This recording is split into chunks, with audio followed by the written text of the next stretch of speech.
Time చాలా value. సమయం అనే విలువ తెలిసినవాడు ఎప్పుడు పైన ఉంటాడు. సమయం విలువ తెలియనివాడు ఎప్పుడు ఒకలాగా ఉంటాడు, ఎప్పుడు అదే స్థాయిలో ఉంటాడు. అయితే నేను ప్రస్తుత కాలంలో మీ ఉద్యోగరీత్యా, మీ వ్యాపార రీత్యా, మీ కాలకృత్యాలు కానీ, లేకపోతే మీరు వినియోగించుకునే ఆ టైం షెడ్యూల్ని కానీ, ఆ టైం మేనేజ్మెంట్ గురించి నేను మాట్లాడటం లేదు. Spiritual time management.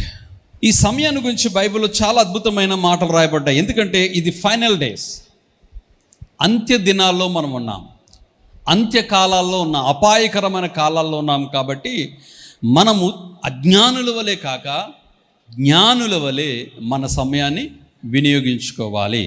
కొంతమంది ఉంటారు, సమయం అంటే తెలీదు, వాళ్ళకి టైం అంటే తెలీదు, ఓరకనే సమయాన్ని అంతా కూడా వృధా చేస్తుంటారు. చూడండి, కొంతమంది జులాయిగా తిరుగుతుంటారు కదా, చక్కగా ఇంట్లో తింటారు, ఉదయాన్నే లేస్తారు, చక్కగా మంచి ఇస్త్రీ బట్టలు వేసుకుంటారు, రోడ్డు మీదకి వెళ్తారు, ఏదో గోడ మీద కూర్చుంటారు, వెళ్ళిపోయి వచ్చే లారీని లెక్క పెడుతుంటారు, బస్సులు లెక్క పెడుతుంటారు, మనుషులు లెక్క పెడతారు. మధ్యాహ్నం 1 గంట అవగానే మళ్ళీ ఇంటికి వస్తారు, మళ్ళీ తింటారు, మళ్ళీ కొంచెంసేపు మళ్ళీ లేస్తారు, మళ్ళీ రోడ్డు మీదకి వస్తారు, మళ్ళీ లెక్క. ఇదే పని. కొన్ని సమయాల్లో మనకు వాల్యుబుల్ టైంను కూడా వృధాగా అనేకమైన పరిస్థితులు, అనేకమైన వ్యర్థమైన మాటలకు, వ్యర్థమైన స్థితులకు మనం వినియోగించుకుంటూ ఉంటాం. దేవుని దగ్గరికి వస్తే ఒక్కొక్కసారి టైం లేదు అంటాం. మన సమయాన్ని ఎలా వినియోగించుకోవాలి అంటే, ఒక నిమిషం విలువ చాలా విలువైనది. ఒక ఎగ్జామ్ రాయడానికి వెళ్ళిన ఒక వ్యక్తి ఎగ్జామ్ హాల్ నుంచి తిరిగి వచ్చేస్తాడు.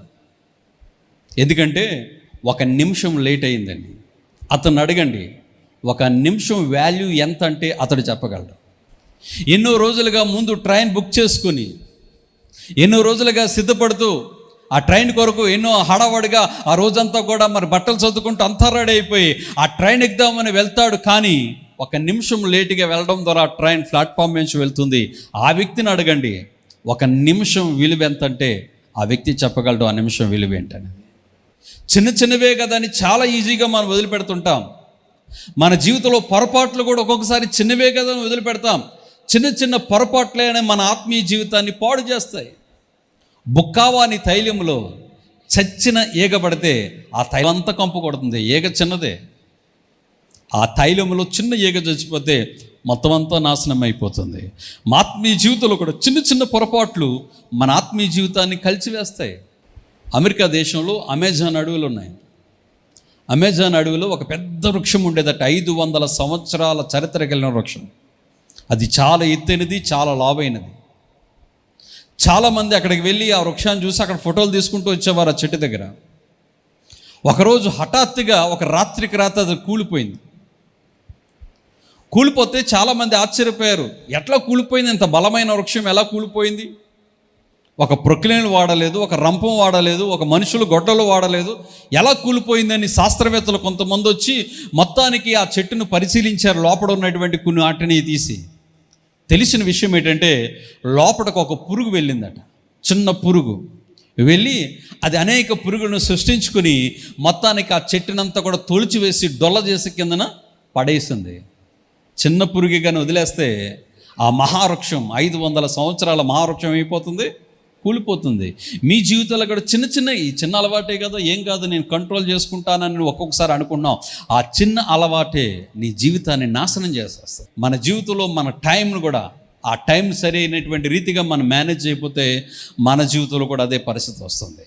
కొంతమంది అనుకుంటారట, ఆ ప్రభు రాకడ వస్తుంది కదా, రాగానే కడబోరం రోగుతుందట కదా, ఆ కడబ్రోర మోగగానే అప్పుడు నేను పాస్టర్ గారి దగ్గరికి వెళ్ళి, పాస్టర్ గారు నాకు బాప్తీసం ఇవ్వండి, నేను బాప్తీసం తీసుకుంటానని, అప్పుడు బాప్తీసం తీసుకుందాం, అప్పుడు ప్రభు బల తీసుకుందాం, అప్పుడు ప్రభుని వేడుకుందాం.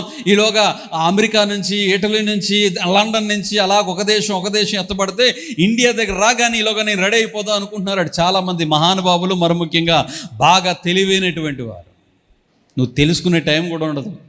నీ పక్కన ఎవరున్నారో, నువ్వు ఎత్తబడ్డావా, ఎత్తబడలేదా, లేకపోతే నీ పక్కన ఎవరు ఎత్తబడ్డారో కూడా తెలియనటువంటి విషయం. నా ప్రియమైన దేవుని సంగమా, ఈ వాక్యం వింటున్న మన జీవితాల్లో చాలా ప్రాముఖ్యమైనది టైం విలువ. ఈ మధ్య చాలామంది షార్ట్ టైంలు కావాలి, షార్ట్ టైం. దేవుని మందిరంలో కూడా ఎక్కువ టైం గడపడానికి ఇష్టపడరు. దేవుని టైం దేవునికి ఇవ్వాలి. మరి నీ టైం స్పిరిచువల్గా, ఆధ్యాత్మికంగా ఎలా ఫలిస్తున్నావు, ఎలా దేవునికి ఇస్తున్నావు? అంత్య దినాల్లో ఉన్నాం, ఆయన రాకడ అతి సమీపంగా ఉంది. మన సమయమును సద్వినియోగం చేసుకుంటూ మన వినియోగం చేసుకునే వారంగా ఉండాలి. దుర్వినియోగం చేసుకునే వారంగా కాక దేవులో సమృద్ధిగా బలపడదము గాక. దేవుడి వాక్యం మన వీడికిలో దీవించును గాక.